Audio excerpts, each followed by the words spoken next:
the preservation of this history, you can't lose it. If you don't spend the time and effort to maintain it, you will lose it.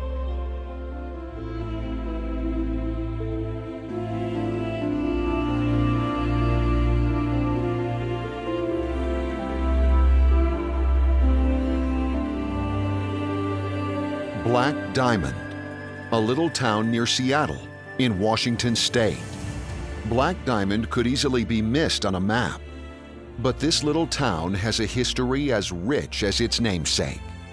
The beginning of this story actually starts in California, near San Francisco, with the Black Diamond Coal Company.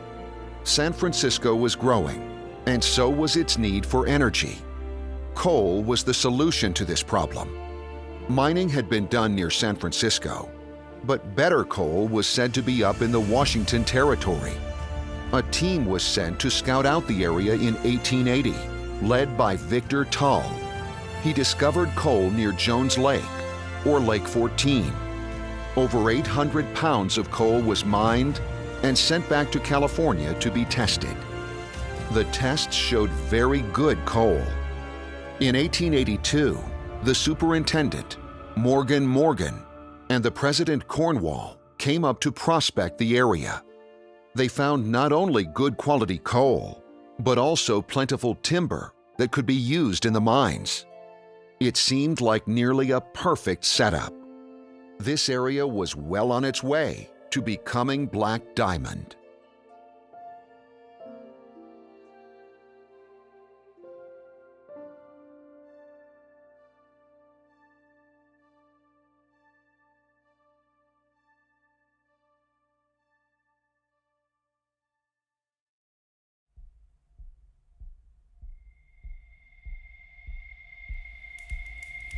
I think into the future, it's very important that the history of Black Diamond be very well preserved. So as I talk to people of my age, they all have stories to tell because their family have told them. Share the history. It's worth it.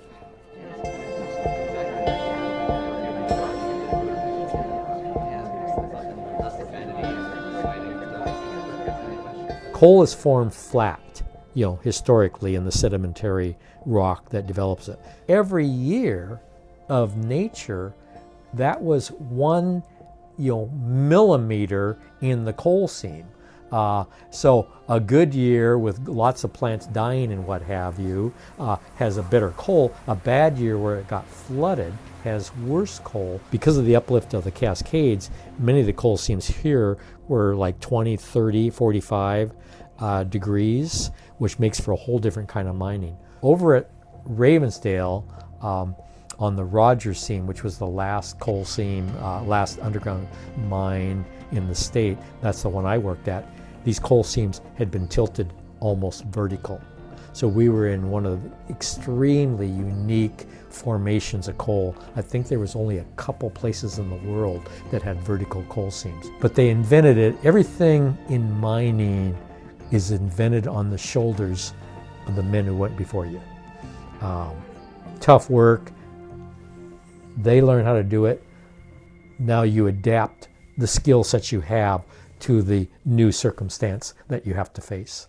What we try to do is keep history alive and make it so people do understand who was here before we arrived.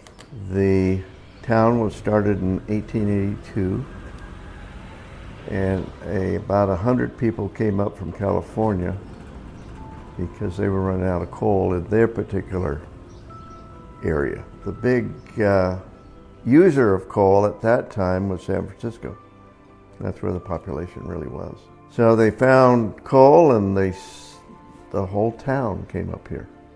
They made it here and they started with houses that are made like tents. And very rugged people, mainly the Welsh people. Their forefathers were from Wales and they knew how to mine coal, and so that started this place out. This little burg put out a lot of coal, and we had a train that came in here, and it went from Black Diamond down Maple Valley through Renton into Seattle. and there was a train station up the wharfs in Seattle. That's where it ended. And so we exported a lot of coal. This area was developed basically to provide coal to the growing city of San Francisco. Black Diamond Coal Mining Company, just outside of, in Pittsburgh, down by San Francisco, it was developed to provide power for San Francisco. So a lot of the coal that left Washington was exported, probably most of it in the early days. Every mine hole around here was looking for that McKay seam. It would shine like a diamond, it's beautiful cuff. It was so great that the BTUs in it were higher than oil. You know, it had more higher, burn hotter, and low ash. So that's what made it a favorite of all the government, and everybody wanted to buy that McKay seam. So that's what made Black Diamond. She had 2 railroad tracks going down. She had a hoist room in the middle of it down there, so they hoisted, so going so deep, they had to hoist it up to one level, and then they rehoisted it back up again. And but that's what made Black Diamond. That's what, they were using coal for their battleships and everything, That's really a big thing, coal. Yeah, everybody burned. I used to haul coal into Seattle to the schools. University of Washington had the train loads going to them of coal, and that was way up in the 50s. They were still burning coal. That's what made the country go, was everybody burnt coal. There was never a day one. It was a whole bunch of little steps to take a pure wilderness area where no person had ever been. Everything you would think about doing if you're going to go out to nature and set up a little facility for yourself. We're now building a factory. It took a huge investment to start off with just to go. Essentially, the development of the steam engine needed a concentrated form of energy. Wood is way too bulky and not concentrated enough. Coal is your perfect energy, perfect fuel for the steam engine. If you want to have a coal mine, you almost have to have a railroad. Otherwise, it's just too inefficient. Without the Columbia and Puget Sound Railroad that came out here in 1882, there would not be a Black Diamond. You could have the best coal in the world, you could have the best conditions in the world, the best timber, everything the best. If you don't have a rail, you're not going to get the coal out, so you're just dreaming. So getting the rail here was critical. One of the real difficult things is attracting a labor force. How do you attract a labor force out to a place like this? And that really is the origin of the company town.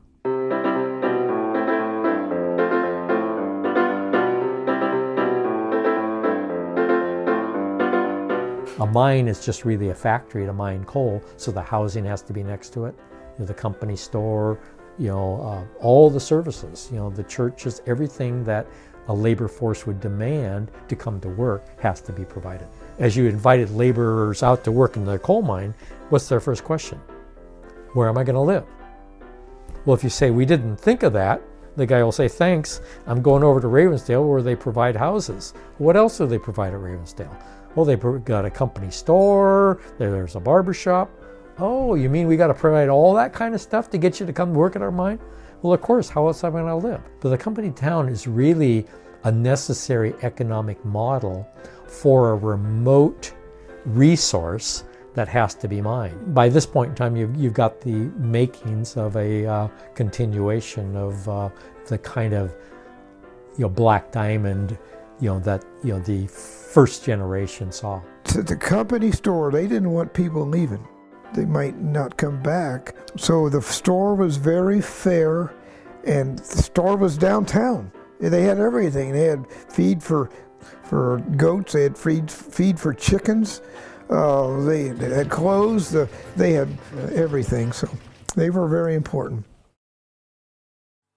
And so underground mining, there's 3 basic types. So you've got a water level mine, and that's a mine that goes into the coal seam at what they call water level. So basically water will drain out of the mine. The next kind would be a slope mine, and that's where you go down the seam in order to have more coal above you.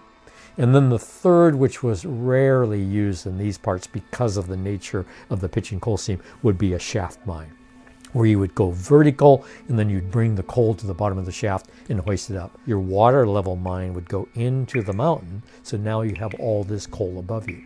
And if that water level mine was successful, you'd then do a slope mine where you'd go under what hasn't already been mined. You're developing this factory that can produce a lot of coal for you. In most mines, you hope to pay for yourself, your wages, your equipment and machinery on your advance. The real profits were made on the retreat. You fully advanced your mine, and then what you're going to do is you're going to start retreating from that mine, collapsing all the coal behind you, but now all that development is being lost. It's now collapsed. You'll never go back there. So often there would be a combination of both advancing and what they would call room and pillar mining. So you would advance, you'd mine a room, and then you'd leave a pillar. Think of a pillar as just a large post that held up the mine. Well, these pillars were 50 feet wide. So you'd mine a room of 50 feet and you'd leave a pillar of 50 feet. They leave big pillars of coal to hold up the earth above you. So you have these like tunnels going through the coal seams and take that coal out. Okay, so when you get done down there and you start coming back out, you have all this coal that holds up the top just sitting there. So it's really easy coal mining. You just blow they call it booming the pillars. And that they boom the pillars down and then you remove a lot of coal.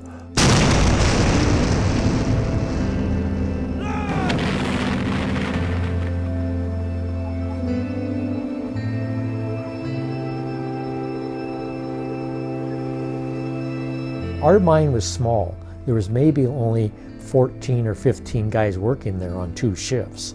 So underground there might just be 3 or 4 guys on the night shift. The easiest job was probably being the hoistman. Easiest job because you're just doing levers, but also a job that people's lives depend on. Critical job, typically you'll give into experienced people, but occasionally, with only 5 or 6 people, you had to do the job that was given to you. One of the most important jobs was the person operating what they called the joy loader. And think of it almost as a crab with these 2 arms that pulled coal forward.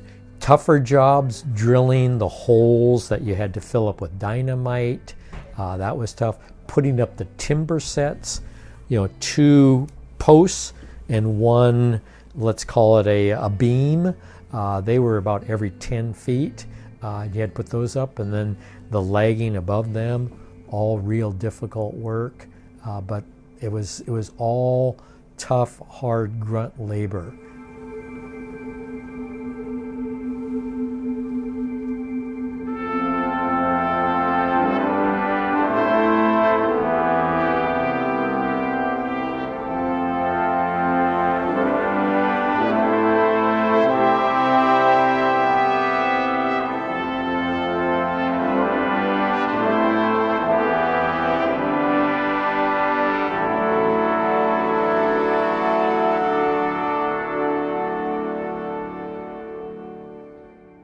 I want to make these guys know that these are real people over here. It wasn't just a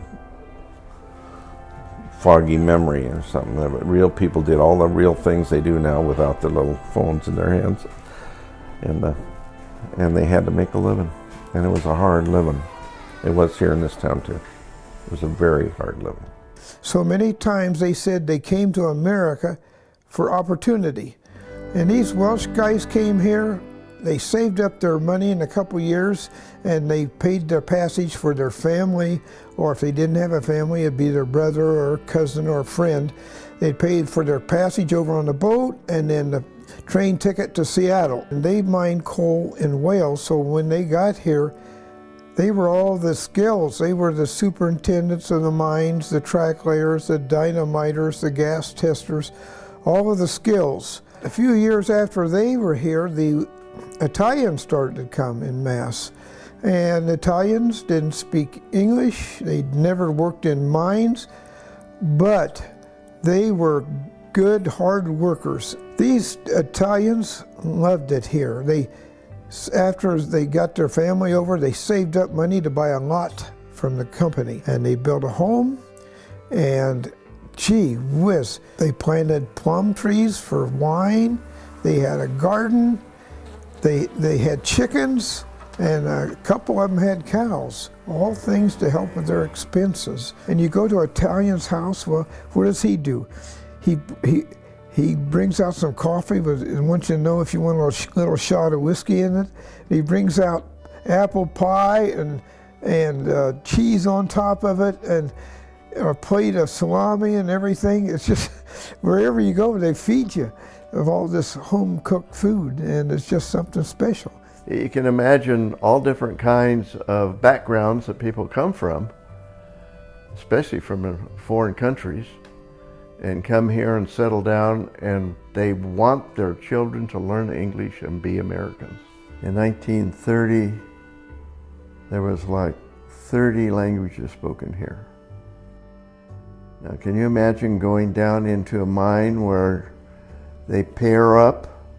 If you didn't understand what the next guy was saying, you're in trouble. So they learned English quickly. So here at the museum, we have an honor garden for the coal miners. Coal mining here, very, very dangerous. And there's a wall there with over 1,100 men who perished in Washington State in the coal mines. I know it was a tough life for everybody, and what they do, they'll check for gas in their working spots. Yeah, they call them fire bosses, and they carried a fire lamp with them, safety lamp they call them now. We have this lamp that goes in there, and when that flame starts going up, oh, you have to get out of there. But years ago, when my dad was back in Wales, they even used canaries. When the canary go in there and breathe that gas, he'd die. So he'd go in first and check for gas, the methane gas in there, because that stuff's very explosive, and that's what caused most of the explosions in mines, the methane. Like the one at Bellingham, my dad worked up there for a while, and I think they had one up there, they had, out of the 26 miners working that shift, three of them got out of it, all the rest of them died, because the methane gas, very highly, that mine, some mines are got a lot of gas in them, so you gotta be very careful. This one daughter told us that her dad was scheduled to come in, and he said, "I'm just too tired, to work 7 days and then 6 more days in a row is just too much," so he didn't come. And I'll be darned, there was a huge explosion at 10:30 in the morning. They got 10 men out, but they were dead, and there's still 5 bodies down. That they were so far down and under so much rock and everything, they could never get them out. So this girl told us that they were so pleased that their dad did not go into the mine that Sunday, because he could have been one of those 15. And way back in early times, there was no undertaker. They'd bring the body to the house. The company carpenter would make wooden coffins, and they would bury it that evening. Because with no undertaker, you had to get the body in the ground as soon as you could. But can you imagine a mother now doing that, having a body in her front room and washing a dead guy and taking these clothes off, putting these clean clothes on? That would just be unheard of now. But that's what had to be done. It was just the way life was in those days. The women in Black Diamond in a coal mine, I think they worked as hard as the coal miners. She would wash on Monday, Tuesday she would iron, Wednesday morning she would cook for some meals on down the line. But then Wednesday afternoon was left open. Several mothers maybe 3 or 4 of them would go to that woman that was sick, and they go and wash and clean and prepare meals and stuff and do whatever they could to help her, because there was no other help. And the kids here, especially the boys, they were looking for beer bottles because they could go to the candy store and buy something, but they didn't have any money, and they were hoping to find a beer bottle Saturday night. So they would all be down around the tavern and hoping. There were a lot of fights outside. 2 guys would start to get in the tavern, and they'd make them go outside and settle it. And that was always a highlight for kids to watch that fight. But the bigger thing was to find a beer bottle so they could go to this candy store in the morning and get a piece of candy. Kind of a rowdy place. 100 years ago, this was a dry town, and most of Washington State was dry as far as alcohol. But that didn't stop the home crafters, shall we say. And the little town of Black Diamond had speakeasies, and a lot of them were underneath the homes. They'd dig it out, and they'd serve whatever their potion was, and food. And people would come from Seattle, and the story goes that the sheriff of King County was helping direct the traffic out here. So if there was a raid, some of the people would be on the know and would hide all their stills and whatever in the bushes. But these guys, they were all self-motivated. Nobody had to tell them how to do their job. It was just, hey, we're driving gangway, we want to try to get 2 sets per shift. And then they would just take care of the rest. And if they ran into trouble, nobody would question the fact. There was no slacking off. It was, they had a work ethic. They just went out and did their job. But, hey, when they got tired, and you did get tired, you got sweaty, it's time to take a break. We had the last underground coal mine in the state of Washington, and we knew it was coming to an end. And part of the motivation of my uncles to keep the mine open was we had all these old miners in their 50s and 60s, was to allow them to get their pensions from the United Mine Workers. So I was essentially working with lots of old miners. It was hard work, but they loved to teach you because this was a craft that they had, and they were proud of their craft, and so they loved to teach you things. And I'm 21 years old with a strong back, and these guys are all 59, 60, 61. And as a young guy often does, he says, well, I'll just pick up that timber, or I'll pick up that tool, or I'll pick up that steel, or I'll drag this stuff. And I just remember a couple of the miners, they would always tell me, use your tools. That's what they're made for. Use your tools, not your back.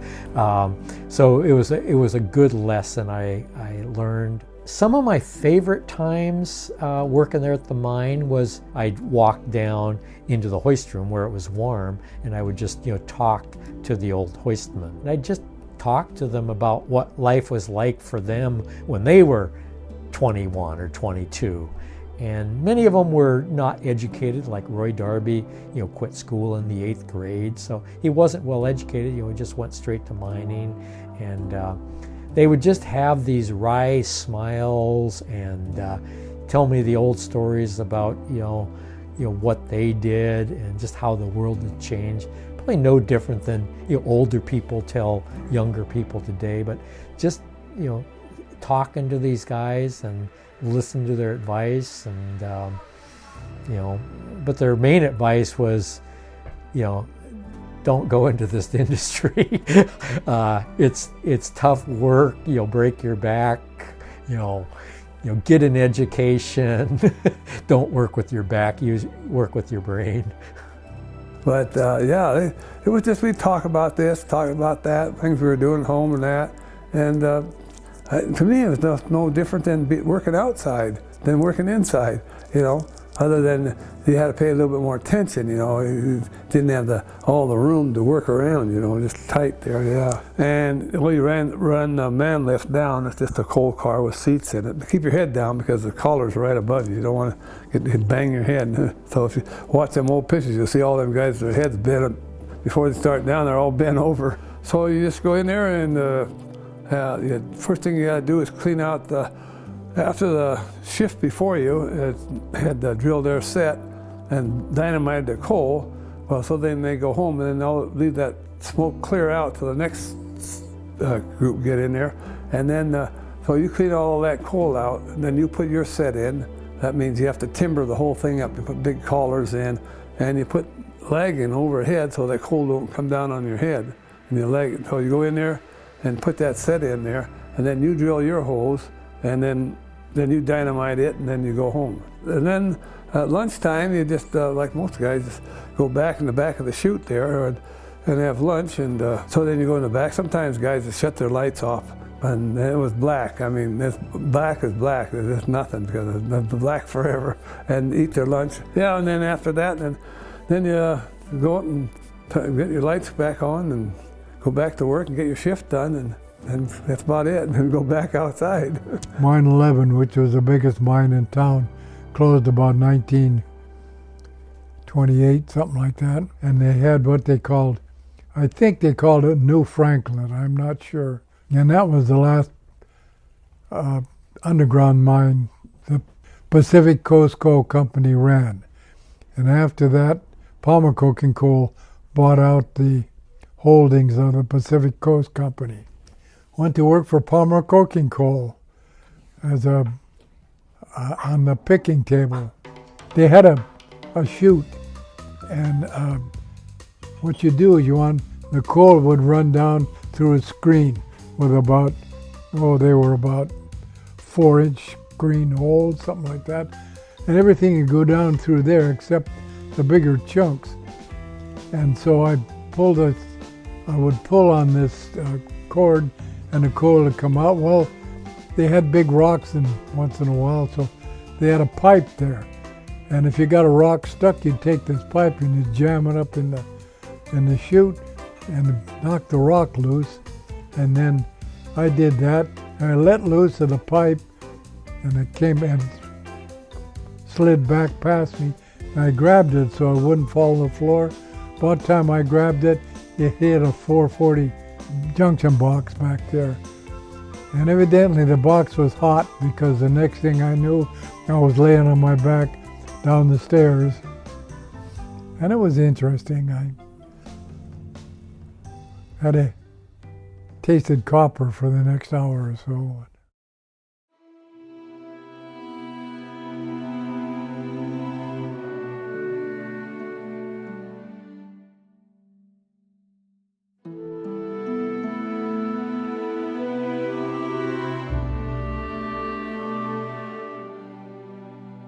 I heard it all my life. There's nothing for the kids to do in this town. I thought, what are you talking about? There's everything here, what else do you need? And I don't know.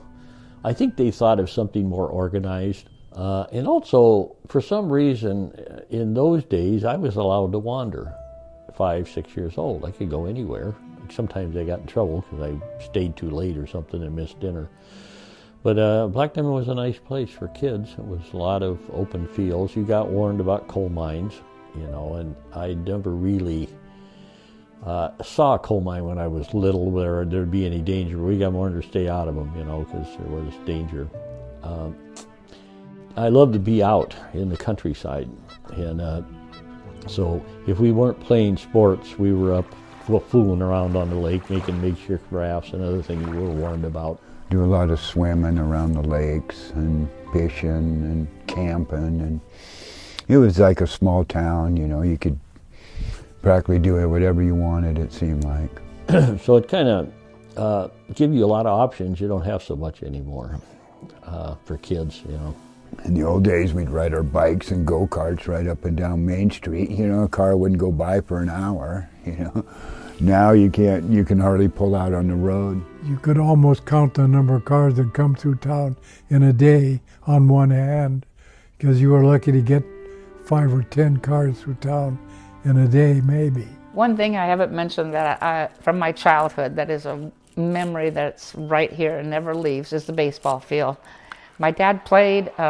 We visited Roslyn and other places when he played. My love of baseball is from that, and so to this day I am an avid baseball fan of anywhere, anytime because of that. That baseball field is where I was night and day. I loved it. Probably the best memories are the parades. We would always come for the parades, the kids would, and it's changed over the years, but they used to start way up high on the hill and come down. Now the state's involved in it, so it's a little bit more formal.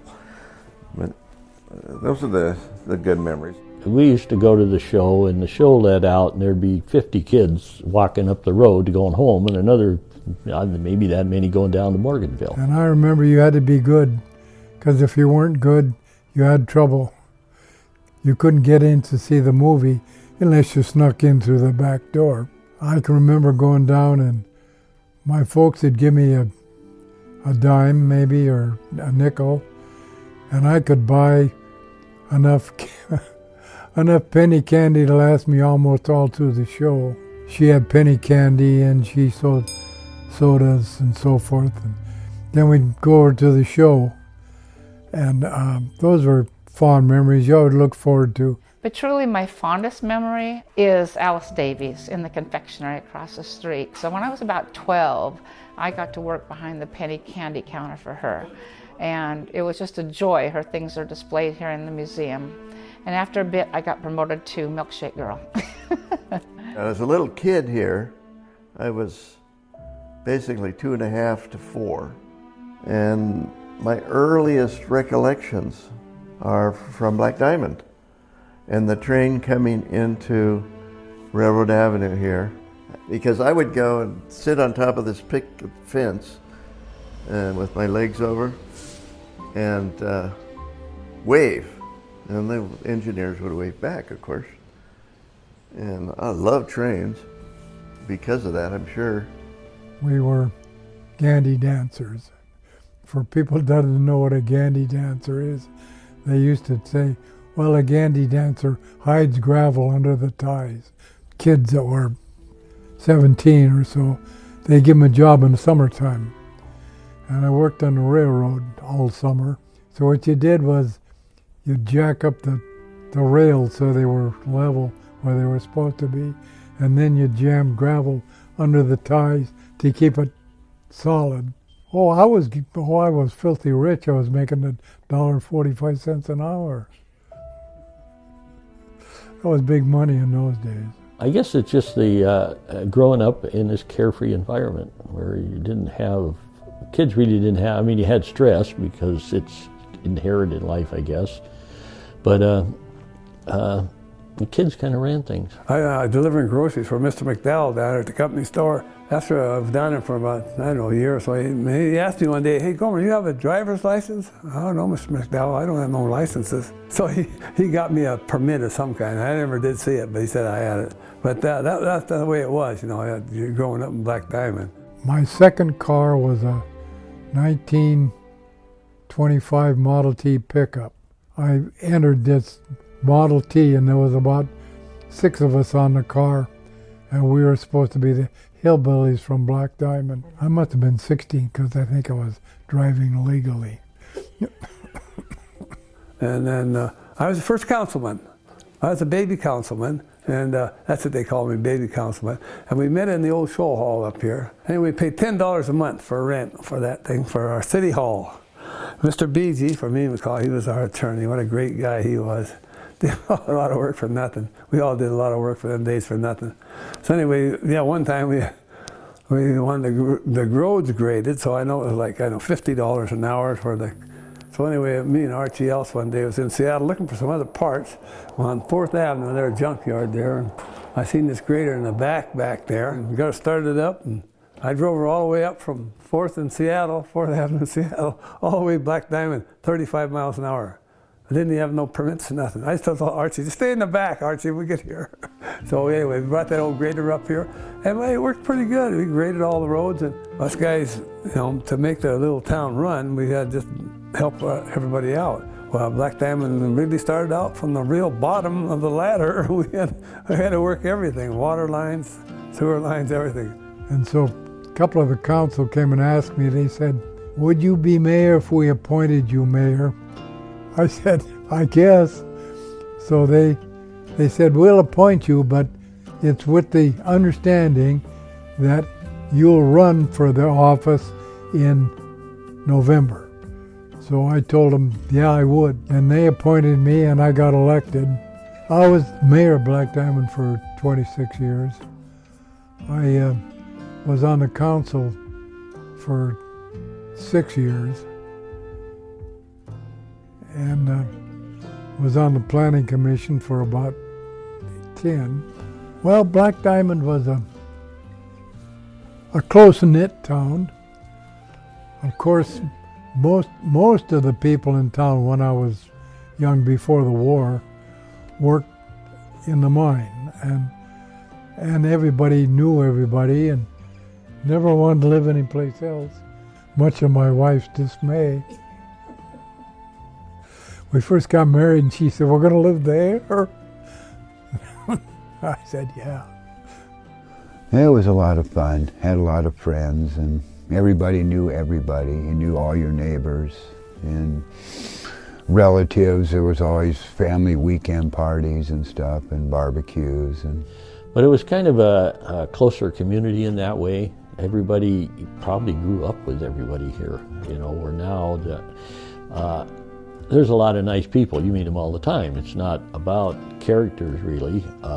There were some knotheads here then and now.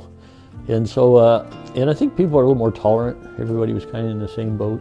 They worked for a living. They made ends meet, barely.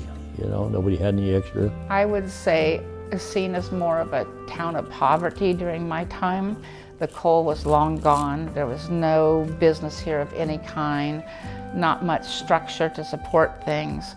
But everybody supported each other. My father was the mayor, the chief of police, the dog catcher, the whatever he was, drove the grader, and so we would ride on those kind of things. And my one uncle was the judge and my other uncle was the deputy. So it was just a family affair to live here. Great camaraderie, because we were just one little town of black diamond coal miners.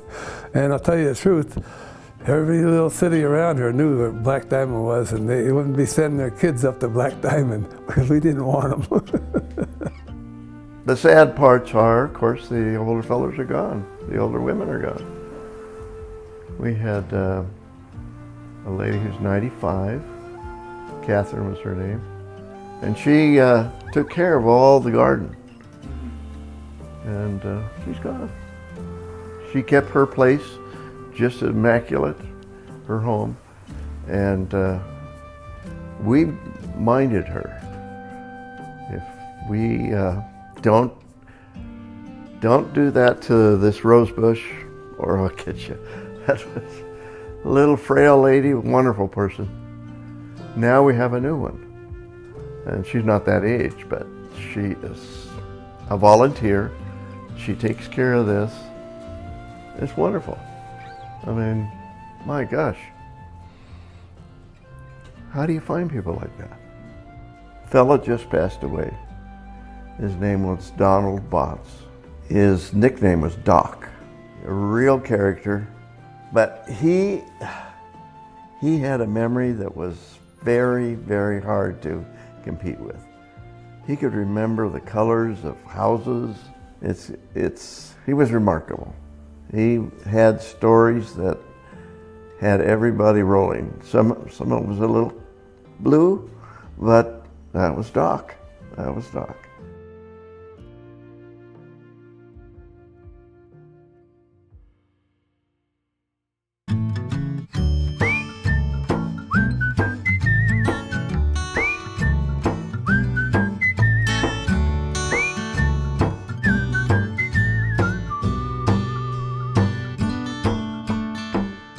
I tell you, the people here in Black Diamond are so gracious and supportive of our museum.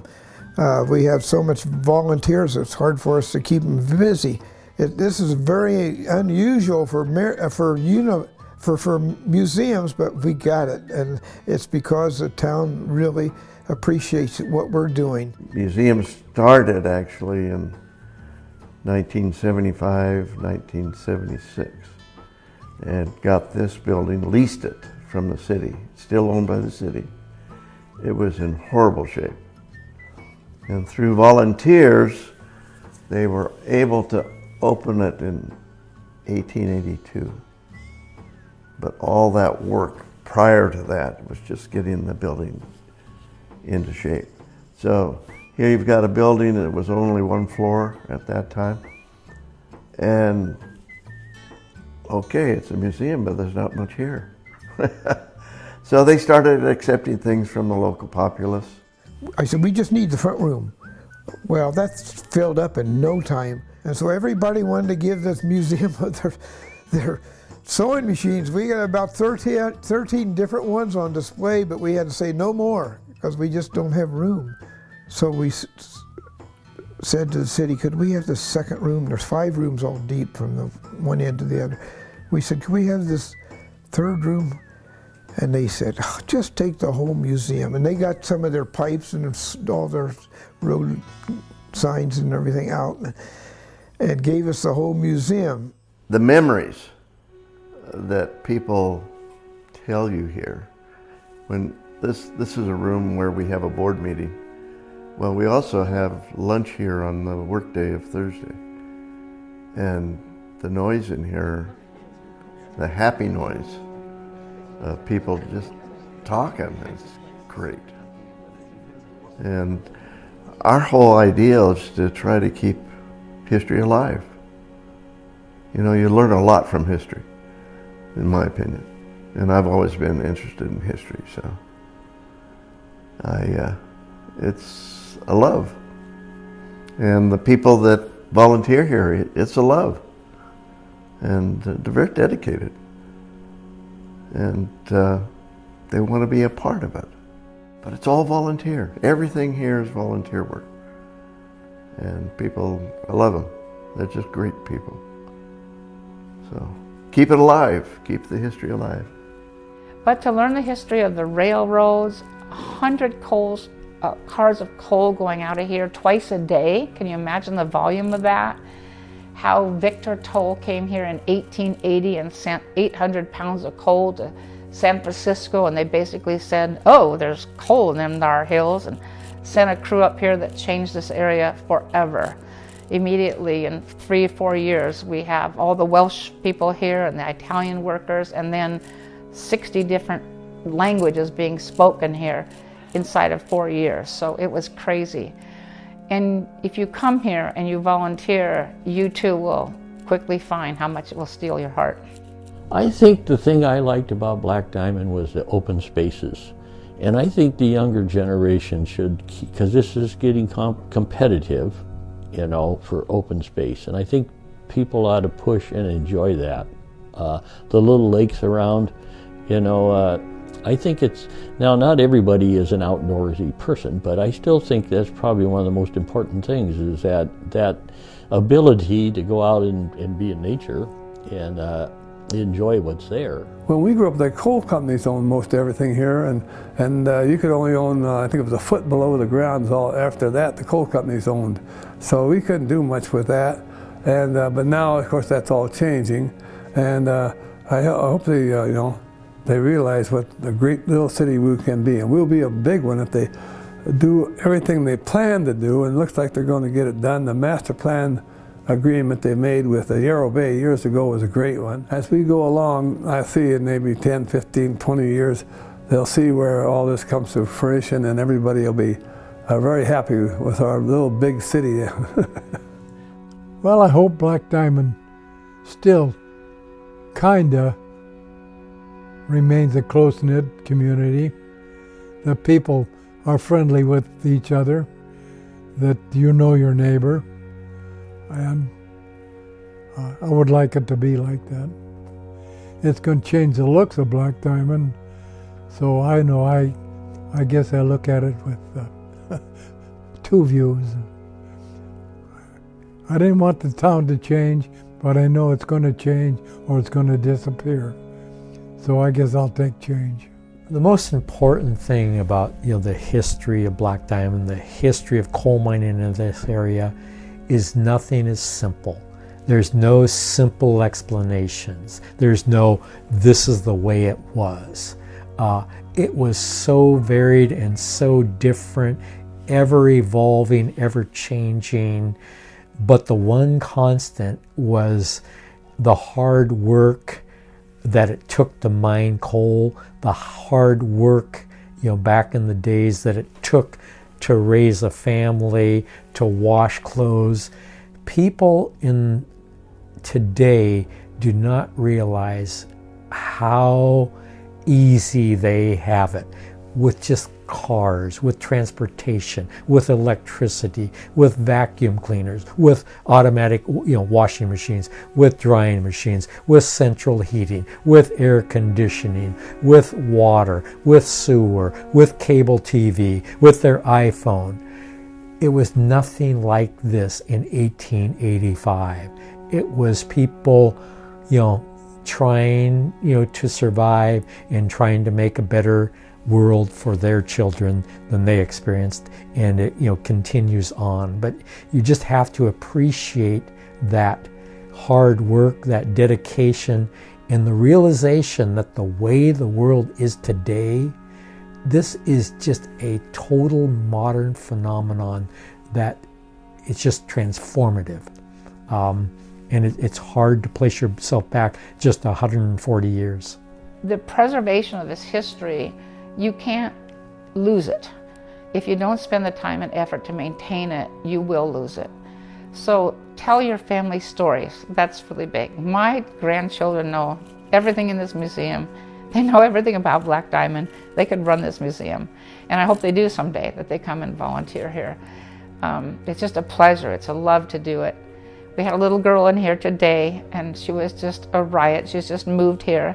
But you get to spend the time with them, and their eyes just light up when you tell them about the coal mine and how deep it was, and show them the mass that the miners wore, and talk about how the women would go at 4 o'clock in the morning and heat the water in the tub so the men could come out of the mine and be washed, because Lord knows you do not take that coal into Grandma's house. No way. No coal dust in the house. But even when we teach the kids about the coal stoves and the coal furnaces and how they would blow up and get your curtains dusty. We never had pure white curtains. Those little stories have to be continued to be told so that people will understand why it's so important to preserve this history.